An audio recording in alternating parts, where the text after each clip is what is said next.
All right, here we go again. Another new edition of Celtics Beat, and admittedly, this one is, and it has nothing to do with the guests. This is just what is happening in the world of the Boston Celtics. It's not going to be quite as cheery as it was when we were joined by Mike Gorman last week, and obviously pie in the sky and everything was rosy, all was right in the world. Celtics, fire up the duck boats. It was basically a done deal with the parade. Now we have questions, lots of them. Let's address them. Adam Kaufman, Dan Greenberg, you probably know him as Barstool on Twitter. What's up, man? What's going on, Adam? How you doing? Well, I could be better. I imagine you could be better. You've been blogging about it. Look, the Celtics, like I said, they had won 24 of 28, and now all of a sudden, and it's modest, don't get me wrong, but they've lost 2 straight games. First time that's happened since mid-January at this point. They had a chance in the most recent game on Wednesday to even the Heat atop the East standings. Instead, they lose, so they fall 2 games back, and now they're 4th in the conference. Some people might argue that's actually a good thing with regard to seeding going forward. We'll talk about that a little bit later on. And as we know, Rob Williams is out indefinitely. I'm just going to say indefinitely. I know it's 4 to 6 weeks, the team has said and reports have said, but we're going to say it's indefinitely because we don't know how far the Celtics are going to go. And where I need to begin, and I know that you will appreciate this, and I hope he's out there listening because he's not with us this week. This is all, everyone pay attention to what I'm saying. Like, get ready to fire up the tweets and everything. This is all Evan Valenti's fault. It's all Evan Valenti's fault. All of this that is happening that is negative in the world of the Celtics is Evan Valenti's fault. Now, I know he's out there saying, dude, what the hell? What? Why? Let me explain. Okay.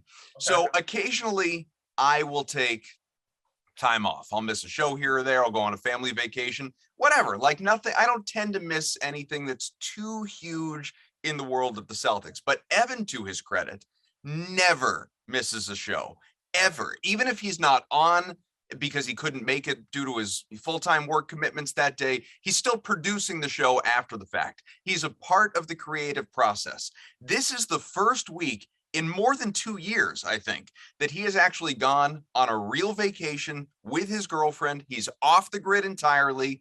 And now everything has gone to hell for the Celtics. It's Evan's fault. If he hadn't gone on vacation, everything would be fine.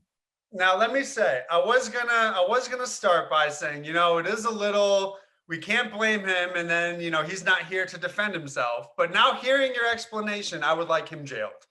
You see, it all makes sense. Access to a computer so he can produce, but I would like him thrown in jail. Yeah, there has to be some sort of a penalty. Maybe we don't let him on the show next week. Well, I don't know. Not if they're going to keep losing. If he's That's true. All of a sudden, it's like a 4-game skid. We have to have him back immediately. We're going to end his vacation early. Yeah, so he kind of has us in a bit of a pickle, but I never thought I would ever question Evan's dedication, but now everything I know about him might just be a lie. I don't know. You see? That's so shocking. Fire up your tweets and send them over. He'll probably first see those before listening to the show and go, what the hell? What did I do? Now you know. I think what we can do, as long as I would ask him if he realizes his mistake, and if he owns up to it and accepts responsibility, we'll let it slide, because it is just a little 2-game skid. But if he denies it and tries to make it seem like it doesn't matter, when literally anything as small as that could ruin the whole cosmic flow we have, I feel like that is actually important. So, I mean, what the hell? And it goes to show his importance to the show, because I blame my wife if in fact you're going to miss me, or celebrate my wife if you're not going to miss me. But I have a couple of family vacations planned during this potential playoff run. Depending on how long it goes, there are going to be a couple of shows that I might miss. He's going to be here to hold down the fort. And I got to say, as long as he's here, I'm not worried. I'm not worried about me not being here. It's when he goes away that now all of a sudden I'm concerned. Man, I don't know how you guys have I can't even schedule a vacation if I'm going to miss like a summer league game. I don't know. I don't know how you guys do. I wouldn't even enjoy myself knowing that I could be watching meaningless basketball. I don't know how you guys a playoff run. That like gives me anxiety just thinking about it. Well, I didn't say I won't find a way to watch the games. I just won't necessarily have time to do the show and talk about them publicly, I guess. I'll just furiously text people like you talking about what's going on with this team. All right, let's talk about Rob Williams, because like I said, 4 to 6 week absence. So in theory, again, if the team is able to get there, in theory, he's able to come back for the second round of the playoffs. That's at least what we're hearing right now. But I feel like, I don't want to put this on anyone specifically, but the track record's the track record, right? Like, you know where I'm going with this. I feel like I have to at least say what we're hearing as it relates to the Celtics, because you can go back even earlier in this, but even just in the last decade and a half, you're talking about Kevin Garnett or Shaq or Jaylen Brown, obviously Gordon Hayward multiple times, Kyrie Irving, Kemba Walker, Isaiah Thomas. Like, there are all these different instances in fairly recent Celtics history where it's this guy's going to be back in X timeline and he's not. Yep. Or he is back, but he plays like a game and he's shut down again because he came back too early. So where I feel like we have to start is, do you trust it? Like, are you operating under the mindset that Rob Williams is done for the year? Yes. Or are you, okay, so you're not believing he's coming back? No, well, I look at it as like two sides of my brain, right? The irrational part is saying, awesome, 4 to 6 weeks. That must have meant when they went into the knee and saw the tear, it was the best possible scenario. And I want to believe that. The other more rational side of my brain is like, hey, moron, like, look at what every time they've, like you said, they've been in a position like this, it's never been on the quicker side of the spectrum. The only other thing, and this may be my own delusion, that I kind of try to reinforce to myself is when you look at the injury recoveries and timelines of this season, we haven't really been lied to, right? Like when Jaylen was dealing with his knee issues or sprained ankles or hamstring, we weren't saying, oh, why isn't he back yet? We were told one date and now here we are 2 weeks later. When Marcus rolled his ankle, it was the same thing. When Nesmith rolled his ankle, they told the truth. So while we have a body of work where it's like every time a main guy has gotten hurt, they've sort of preached a fairy tale recovery. Yeah. We haven't been lied to up until this point this season. Yeah. So I'm hopeful, but in terms of like what I think will happen and how I want the team to approach it, pretend like he's never coming back. Because what I fear is they'll be like, oh, we don't have to worry. Like Rob will be here eventually and we'll be fine. And you start overlooking like what's right in front of you. And I don't want that to happen because it is still an unknown. Like he could be recovering great, then get back to practice and may experience swelling or have a setback. And now it's not a 4-week return. So I just think it's like there's too much unknown and it's too much of a risk to just go full both feet. He'll be back in 4 weeks. There's nothing to be worried about. That's just wishful thinking in my mind. Well, unless we forget, we're talking about a guy who also has a checkered medical history, through no fault of his own. Like some guys just, they get hurt more often than other guys. Obviously we saw it with Gordon Hayward's career basically in all life after Utah. Yeah, but Rob, he gets hurt a lot, but it's not like he has prolonged recovery. Sure. You know what I mean? Like, yes, he's constantly. That's because when he's out for months. Right. So like he has enough time to recover. My own thought is like, none of us have seen what the inside of his knee looked like. None of us have seen what the tear is, where it was located. So we have to go by what we're being told. If it was something like, just a sprained ankle and they were like, oh yeah, no big deal, sprained ankle, he'll be back in whatever. And then it's like that time frame has showed up and he's not back yet. You're like, well, what the hell? Kind of like what happened with Gordon Hayward. Like what else is going on here? But if it's something where his timeline is directly related to the severity of whatever the tear is, if they're saying 4 to 6 weeks, I have to assume that the tear wasn't as bad as maybe they were thinking going in. And that's why they went that direction. Because had they decided to go with the full removal and repair, and it was the season-long recovery timeline, that would have been perfectly fine for me personally, as well. Like, I just care about whatever's going to put his knee in a good spot. So if it's 4 to 6, great. If it ends up being closer to 6 than 4, great. Like, operate as if he's never coming back. Well, and to that very point too, and there were all these people, and maybe you were one of them on Twitter, and if you are or were, I'm going to insult you in this as well. But there were all these people after the news came out, like, oh, like Rob Williams, celebrating Rob, what a team guy, choosing the shorter recovery so he could come back for the playoff run. This is so great, and I'm like, as these tweets are coming out, I'm thinking to myself, and I felt a little vindicated because Ime said this when he was asked about it by whomever it was in the media. he did what the doctors told him to do. It wasn't like Rob said, well, I could come back sooner because the East is wide open. This is a great opportunity, and I'm just going to play through this thing and long-term health be damned, like kind of was Isaiah Thomas's mentality. Right. Or, the doctors just say, hey, this is what you need. This is what's best for you right now. And we've Right. like I you don't said, think you haven't been in the knee. I haven't been in the knee. These guys have been inside the knee. They looked at it and said, this is what you can do. This is what we, the doctors, the medical professionals, recommend. There was no like team guy element to this. Yeah, like I think it's unrealistic to think, they sat Rob down, Brad's in there, his agent's in there, and they say, okay, Rob, here's your two options.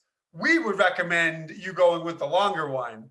And then Rob's standing up and saying, hell no, I want to be back for the playoffs. Like, take it off. I want my Willis Reed moment. Yeah, like I don't think that is a realistic expectation of how that conversation went. More often than not, they went into the surgery and they found what they found and they said, hey, Rob, guess what? We went into your knee and we realized that this was actually the path that we're going to pursue because of the situation around your tear. He said, okay, what does that mean? They say, okay, it means you'll be back in 4 to 6. Great. Awesome. We're fine with it. Like, as the medical professionals at the best hospitals in the world, we can be confident in that. And so that's why they did it. I don't think before they went into the surgery, he was like filling out a menu of like what option he wanted. Like, all right, scrape a little bit of this, but leave a little bit. Like, no, I think they went in, they saw what the deal was, they acted accordingly. And we all potentially just got a prayer that it is a shorter option. So small sample size. We've seen 2 games now without Rob Williams. The first one, Toronto, really isn't even fair to evaluate because you also didn't have Jason Tatum, Jaylen Brown, Al Horford. And we'll talk about the vaccination thing in a little bit as well. But, that was, you're down 4 starters. You go out there, you still force overtime, should have won the game. You end up losing. You allow 66 points in the paint, something that never would have happened if Rob Williams were available. Even if he were the only one that played and the other guys didn't, I believe you win that game. The Miami game, again, frustratingly winnable game, as I was tweeting about, and I'm sure you were writing about. And the Celtics, they go out and did not play well, didn't shoot well, missing layups all over. So I firmly believe, not that I'm putting it on him individually, but I firmly believe if you have a healthy Rob Williams available, as they did for the last however many games, you go out, you beat the Raptors, you beat the Heat, and we're talking about 26 out of 30 right now. Obviously, that's not the reality. And that doesn't mean Horford and Tice didn't play well in their roles last night. But, this F's up the depth chart, basically. It screws up the rotations, not having a guy as important as a defensive player of the year candidate in Rob Williams. So what are your thoughts on life after Rob now for the short stretch run of the regular season, 5 more games into the first round of the playoffs, when we, at least for that period of time, know Rob Williams will not be available? Yeah, I think when we look at like their recent sample of games and we talk about a grouping of 2 losses, I care and put more stock into the Dallas loss and the Miami loss than I do the Toronto one. Because like you said, like nobody's playing, like that one, it's a throwaway game. It's frustrating because of, how they lost it. But the concern losses are the Dallas and the Miami one, simply because of how they finished. But what I do think, and I think Rob played in that one. So to answer your more Rob specific question, you're just starting to see opposing teams' approaches shift. Now guys are way more comfortable shooting in the paint. Now they're pulling up these little mid-range 10-foot jumpers, like whether it's Jimmy Butler or it's Siakam or things like that, knowing that guys like Tice, guys like Grant, they don't have the same sort of leaping and reach ability that Rob does. So, I think so much of Rob's, defensive presence is lumped in with the shots that he blocks, but it's really the shots that guys don't take because they're intimidated or worried about Rob. Like, think about every time the Celtics play the Jazz, right?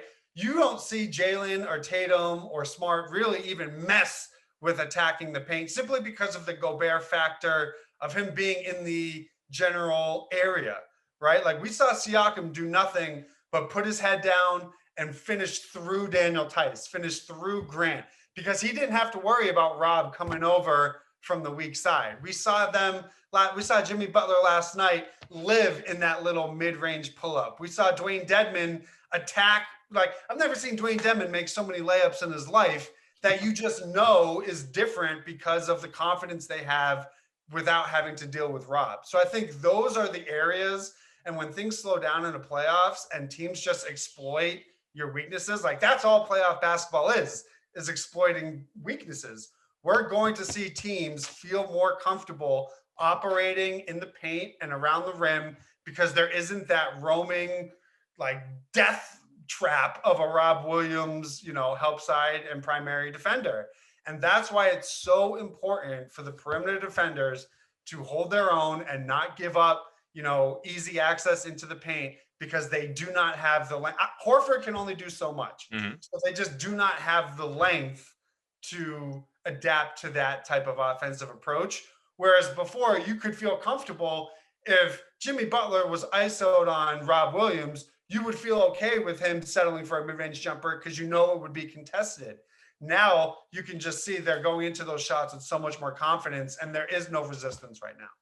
Thing is as important as his defense is, and it really does, he's one of the tone setters for this team. It's not just defense. I know he's a guy that only gives you 10 points a game, but it's a loud 10 points a game. The lobs, the thunderous dunks. He's obviously an elite passer for a big, and in general, he's a really good passer. He's a key cog in that offense that I really do think, I know as the adage goes, like, great defense leads to good offense and all of that, but I think he's going to be missed just as much on that side of the ball.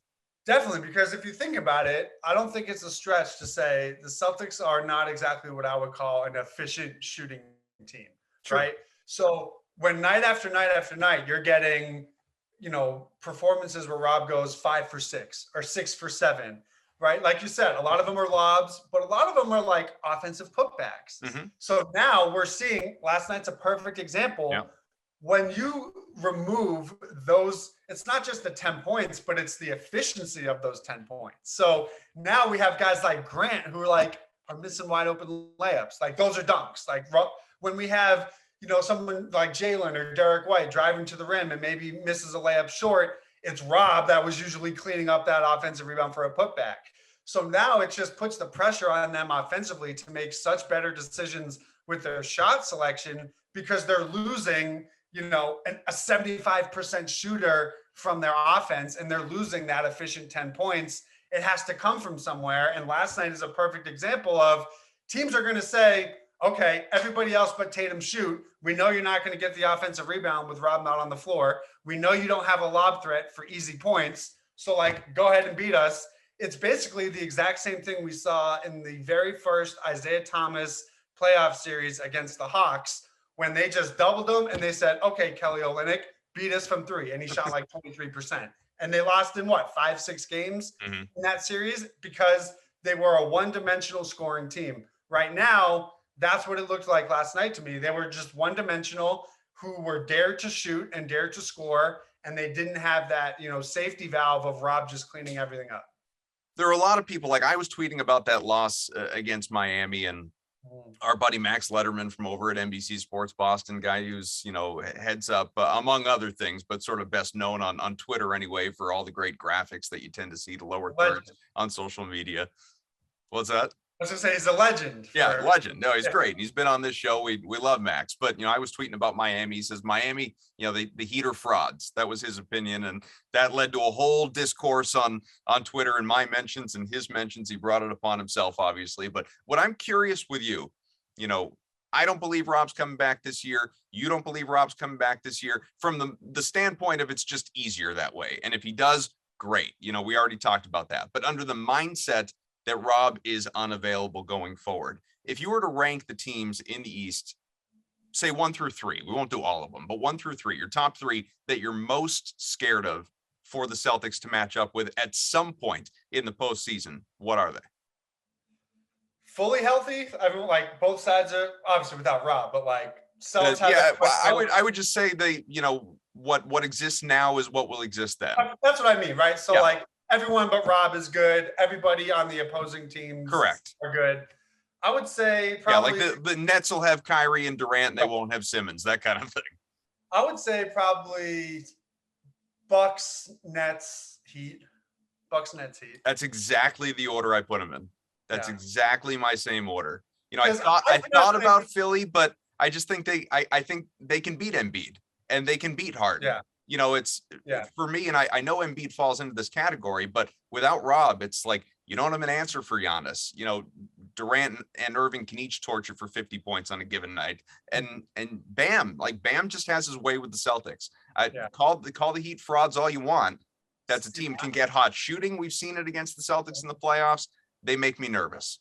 Yeah, and I don't know if I would call the Heat frauds per se, right? Like they have a body of work that is similar to yours in terms of like wins over 500, road wins, defensive metrics, point differential, like everything that we like to say was what makes the Celtics for real. Like Miami also has. So I also just think they're a deeper team than someone like Philly in terms of their bench shooting. I think that's where Philly and, the coaching difference there is obviously pretty substantial between Doc and Spo.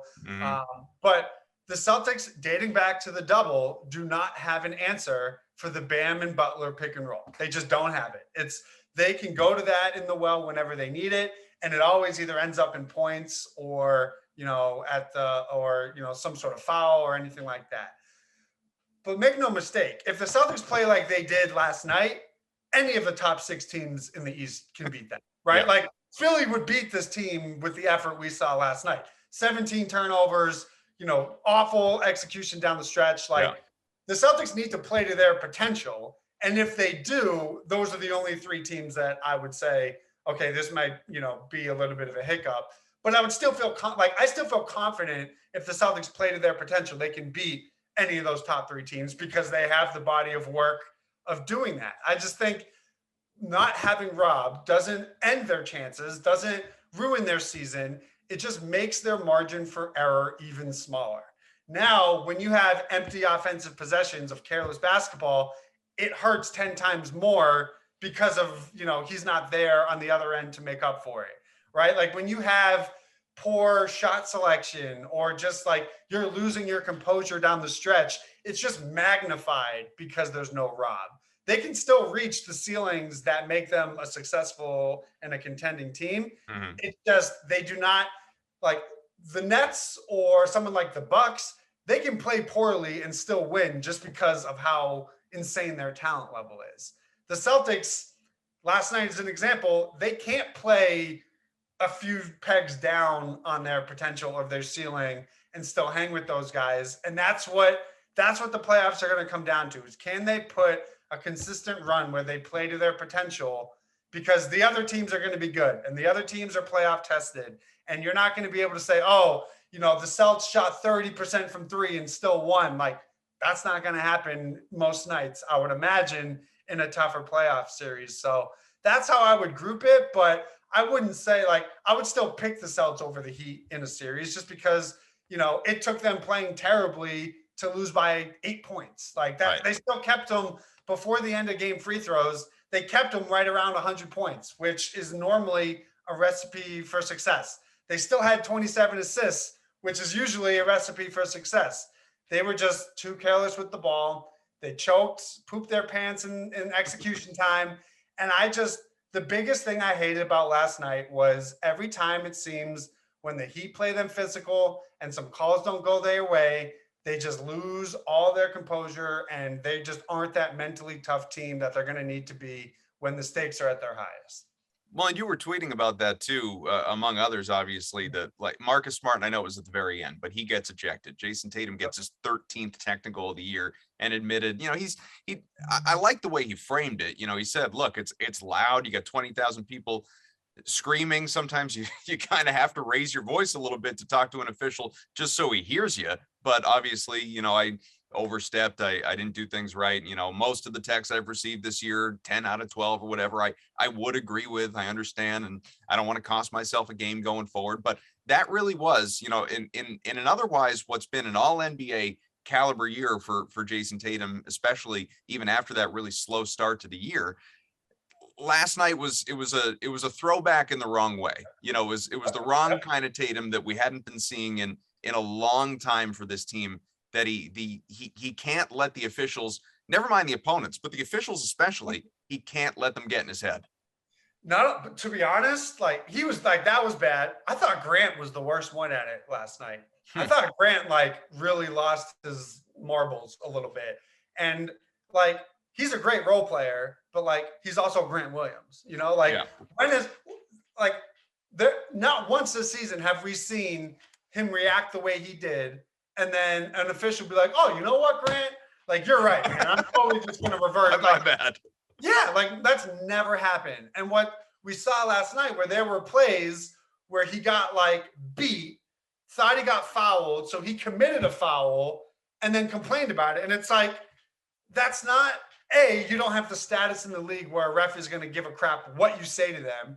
And B, you're like arguing on calls where like you made a mistake or committed a foul. And I just feel like recently during all this road trip, he's just been he hasn't gotten teed up, I don't think, too much about it, but like he talks a lot and he complains a lot. And I just think, I don't know if that's, you know, because it's coming from the top down and everyone now feels like that, like empowered to do so. But it wasn't like Marcus did it, Jalen did it, Tatum did it, Grant did it. Like, what happened to when Ime said, like, listen, I'm going to complain to the refs. Nobody's going to bitch to the refs. Like, that was a lie because that has not been what we've seen recently. And I just think they have to know going in, they're going to be on the wrong end of calls. They're going to be things that are bogus, but that's not why they lost. They lost through poor execution. They lost turning the ball over. They lost missing layups. Like those are self-inflicted wounds. And it just comes off to me like you don't want to take the responsibility to correct what you're doing in that moment. You'd rather just complain to the refs. And that makes my blood boil. Like, I cannot stand that just because, like, you know, I thought we were past that. I thought, you know, it's not like this is the first game during the last 3 months that the Celtics have been on the wrong end of certain calls. Like, you just have to, especially against this Heat team that just went through this in the bubble, right? Like, every one of their collapses in the bubble revolved around this exact same issue: poor execution, turnovers, and losing composure. Like, it's not a new thing that the Heat are physical. It's not a new thing that Jason Tatum can't get calls in his own building, right? So this is their 5th, 6th year in the league, whatever it is. You have to be able to rise above that. And I just think, like, the true killers in the league, like, when Kevin Durant gets mad, what does he do? Does he, like, complain to the officials, or does he go out and bury the opposition of like, all right, you're not going to give me a foul call? Like, I'm not going to need a foul because I'm just going to bury this stuff in your eyeball. Like, we didn't see that last night. We saw them unravel, and like, that was the first thing Ime said post-game, which tells me all day today during their film session, that's what they're going to talk about. It has to be. Well, so again, you can't look at the Toronto game because it was basically the main Celtics that were playing the Raptors. But, you know, last night, this Miami game, they didn't play well, but was it a one-off to you? Or do you think we saw some signs? This is us getting psychological, I guess, but were they a little rattled just not having Rob? Like, we're a little out of sorts from what we've been so used to for months of success. It's probably a little bit of both, but that's why I put more stock into the Mavs finish than the Raptors finish, because they still had the same, you know, empty trips, scoring droughts, defensive lapses in the fourth quarter against that Mavs team. Luka ends up ripping their heart out. Dinwiddie ends up ripping their heart out. So, like, that's a situation where we saw the same sort of problem. They didn't have, like, the mental, like, composure breakdown because I should say, depending on how you feel about that Smart foul or that Luka foul on Smart at the end, down 3. But, like, their issues in that game were executional, the same way they were executional in this game. So for me, it's just like the Heat went zone. Why didn't they put Tatum at the nail? Like, there are things that we've seen them do to break that zone that just did not exist. We know teams are going to double Tatum. So why not put him in a position where they can't double him if you pass him the ball? Instead of passing it to him on the wing where he's immediately going to get doubled, put him in the middle of the zone. And then if someone doubles him, we saw the one time it happened in the fourth, he had that dump down to Tice for the dunk. And I think that broke like a 4-minute stretch where they didn't score. So like, that's where I'm looking more towards Ime. Like, that's not a Rob thing. That's a strategy and approach thing. So like the players need to recognize that, but also Ime, just like what Brad struggled with in the bubble, they like can't figure out when Miami goes to that hard trapping zone, put your best player on the nail and you like, they can't double him. And if they do, he's in a much more advantageous position to find a cutter, find someone on the baseline. But when he's getting trapped on the wing, that's when you start to see the hockey assists. And now a non-shooter is being asked to make an open three, and the Heat are just going to play the percentages. And that's what they did. And that's why they scored 15 points in the fourth quarter. I wish, Greeny, that here in March, almost April of 2022, we weren't talking about COVID still as it relates to the NBA, but it's a popular topic right now after that game in Toronto, because the conspiracy theorists will tell you that Tatum, Brown, and Horford didn't play in that game because they're not vaccinated and they're not allowed in Canada. And there was the mandate, obviously, that, you know, for anyone asking, that did change January 15th with regard to unvaccinated players being able to enter the country and play in those games. And obviously the possibility of these teams clashing in the playoffs, it's okay, who's going to be available? Everybody that just played, we know is available. But for anyone that wants to look to the last time the Celtics were in Toronto, that was November. All three of those guys did play, but that was before the mandate. So January 15th, things did change. The Celtics have not been in Toronto since, except for the guys that just played the other night. Now, Jason Tatum came out at the beginning of the year and said he is vaccinated, so you don't have to worry about that. So now you have Brown and now you have Horford, okay? And this is me being a little bit of a hypocrite, admittedly, because if it's like, if you don't like the questions, Kaufman, just jump in the Zoom and ask a better question. But, you know, we're getting questions like of Al Horford the other night, basically dancing around the topic, saying, hey, so, you know, some people are wondering, you know, you missed the game for personal reasons. And if the Celtics had to play a playoff game in Toronto, could you play? As opposed to just saying, hey, Al, you vaccinated? Right. You know, because that at least will lead to either he's going to say yes or he's going to dance around it. And anyone that dances around it, you're going to know where they stand on it. You know, I know he said I'd be good to go to play wherever, but that just means he could go get the shot now. Doesn't mean that he is vaccinated. And so you've had obviously enough people come out and say, you know, I just don't know. I don't know. There's a belief or a concern over whether obviously Brown and Horford are in fact vaccinated. Are you worried about this? Do you have any theories about this that maybe I've missed on social media? No, I'm workshopping a lot of different angles to this because I'm just not sure everything adds up depending on how you look at everything we've been told and have seen. So if you remember back in when Peyton Pritchard broke his nose back in October, B-Rob and Mass Live, who obviously like B-Rob's connected. He's like, when he says something, I put stock into it. He wrote there's an article that he wrote talking about Pritchard, like going back when he broke his nose. I think it was in like Orlando. It talked about when Horford and Jalen went back into the protocols. It says like league sources have, you know, indicated to Mass Live that Tatum and Brown were breakthrough cases and were both vaccinated, right? So that was in October, November, whatever. Then you start to see, you know, we have Ime, you know, they don't make the trip to Toronto post the rule changes, but that's understandable. It's a back-to-back. We're doing the rest thing. You know, they were on the injury report, like fine, whatever. So that might say, okay, that's not fishy. Then you have Ime that comes out and says, everybody that's healthy will be active to play wherever. So you're thinking, why would he say that? And then you hear, you know, the rumblings that the Celtics as a team are saying no comment. Well, what do we know about people that are vaccinated?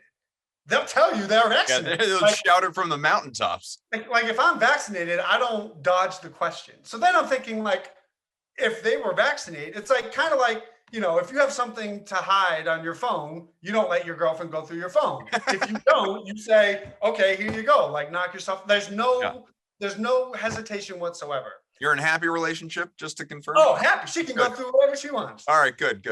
So then I'm thinking like, okay, there might be something to it. And then last night we have Al come out and say, I'm clear to play wherever, I'm good. So then I'm thinking, I go back to Ime's quote of when, we know Ime says whatever, sometimes gets him in trouble. The next time they were asked about it, the team gives a no comment. So I'm thinking, let me go back and re-listen to what he said. And here's where, again, this is a complete delusional, like tinfoil hat. I'm just trying to understand. This is you as Charlie Day with all the strings Yeah, on the wall. I'm just trying to understand how he could say something like what he said about if you're healthy, you're active, and then there still being this question. And here's where I've netted out. Okay. If you are on the injury report, you are not considered healthy, right? Even if it's like a rest day, you have to be put on the injury report with some sort of designation, right? If you have to sit out with COVID, you get put on the injury report for health and safety, whatever they call it, right? Like whatever Kyrie was under when he couldn't play is like, it's designated. Yeah. So if you're on the injury report, you are not quote unquote healthy. Right. And you don't have to be on the injury report for that. They can just say knee because he's Right, got a banged up knee. either way, right? If it's health and safety, whatever. Right. So if you go back to Ime's quote and he says, as far as I know, right, like anyone who's healthy will be good to play wherever.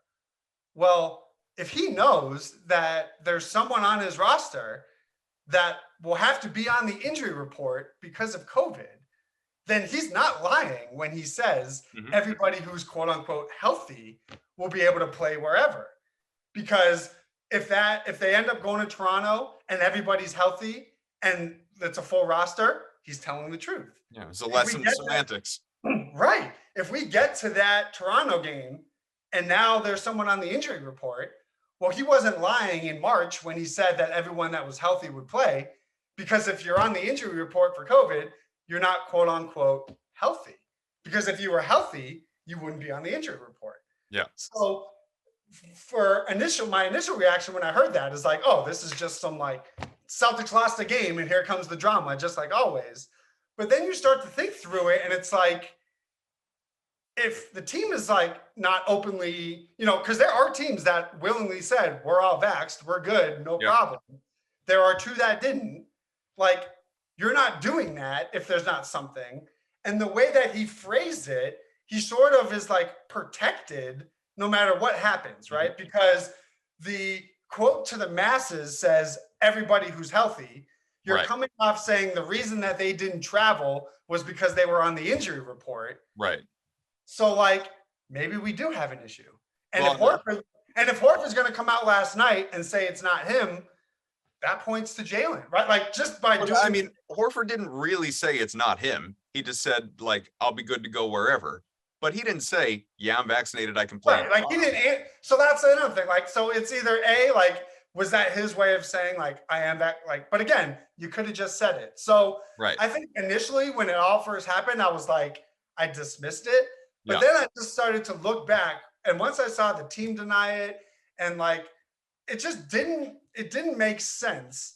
So like what happened to that B-Rob report from October where they were breakthrough cases because they were vaccinated. But now when you see the ESPN story or anything like that, there's no mention of them being breakthrough cases or vaccinated. Like who wasn't telling, like it just doesn't add up. So I don't think that people are like, I don't think B-Rob's making it up. I just think he's going off the information that he's told. Right. And I'm not sure that information, because who knows, maybe in October, they didn't think that this would be a deal in March. So I'm not willing to say it's absolutely nothing. I'm more starting to lean towards it might actually be something. And that's why seeding becomes even more important. So in your summation then, I don't want to put words in your mouth, but to put words in your mouth and tell me if you disagree. You believe your belief. You believe Jaylen Brown is unvaccinated and Al Horford, you just don't know. I'd say I just don't know on either of them at this point because I don't know. I didn't see any of the quotes. If anyone asked Jaylen the same, I don't know. I don't think he's spoken with the media since. Yeah. And like, that's a little concerning, right? Because he's not there, every game and it's just been the one game. True. I would just say like, it's impossible to make a proclamation one way or another Mhm. on which one or both or whatever. The only thing I can say is when you look at everything that we know of as fact, of things that have happened and been reported and talked about and said in public, it doesn't line up as you would think that if there was zero smoke. And that doesn't mean that if one of them or both or either, whatever, that they just were maybe waiting. Maybe they didn't want to get it, but we're down to get it if something like this came up where, they may not be available in a playoff series. Okay, I'll get it. Like that is entirely possible too. But I just think like Woj went on TV last night in the pregame and basically said Tatum and Brown are vaccinated. Like he said it without saying it. And right. I just think like it just wouldn't make sense for all that to exist like out of thin air. But I don't think anyone can say, oh, this person is, because like we don't know. We truly don't know.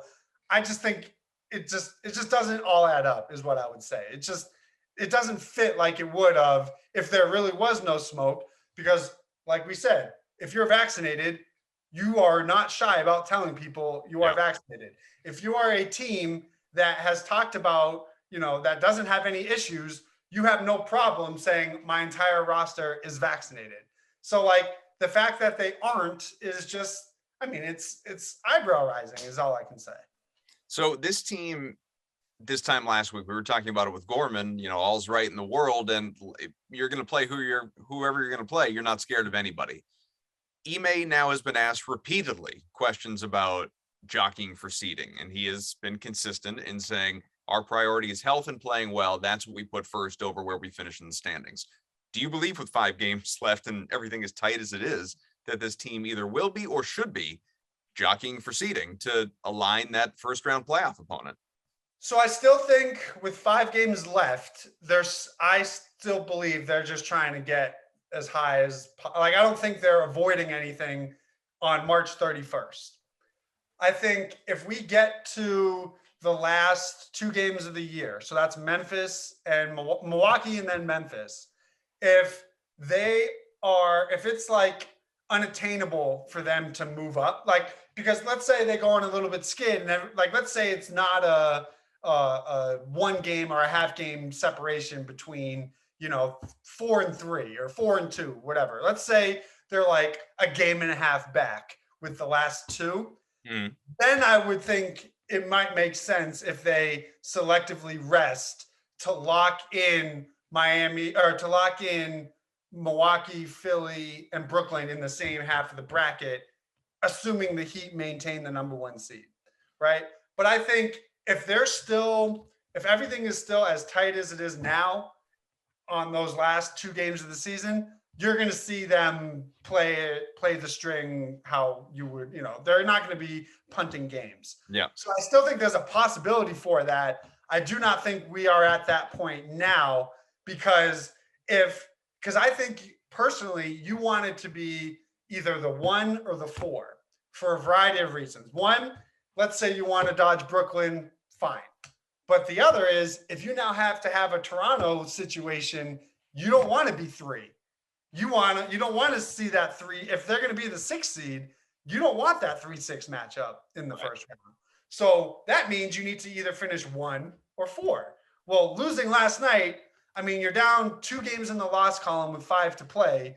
You probably just gave up the 1 seed possibility. So if Miami is going to finish 1, you want to finish 4. But if they go on a little bit of a drop and let's say the Bucks finish 1, then I think, okay, you want to still strive for that 2 seed. And if that means you play Brooklyn, so be it. I just think it's a situation where they're going to have to play their best regardless of who they play. So I think that's why they were gunning so hard for the 1 seed.